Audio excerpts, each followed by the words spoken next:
কয়টা কল্পনা এ তোরা তার পয়লা বৈশাখে মিষ্টিটা খাওয়ালি না। আই তো আমি তোদের জন্য তা মিষ্টি নিয়ে আইছি, আনে খেয়ে নে।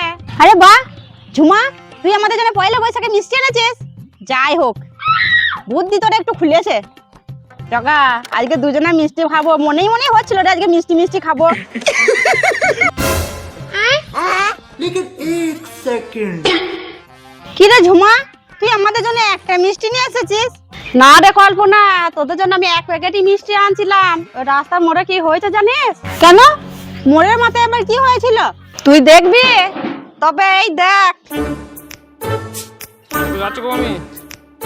আর বাবা বললো না, ওই কল্পনাতে বাড়ি যাচ্ছি পয়লা বৈশাখে মিষ্টি খাওয়াতে।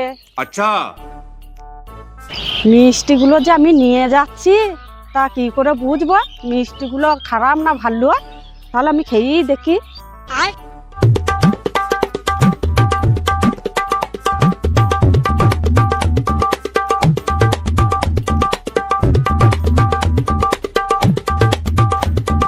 হ্যালো, বাহ, ভালোই হচ্ছে তো। ওহ, এখনো অনেকটা রাস্তা, খিদেও তো পেয়েছে। ওহ, একবার বসছি। तो रुको जरा। আমার কাছে তো মিষ্টি রয়েছে, তাহলে একটা মিষ্টি খেয়েই নি। কি হবে একটা খেলে? আরে বাপ রে, ওই জন্য তো সব মিষ্টি গুলা শেষ হয়ে গেছে।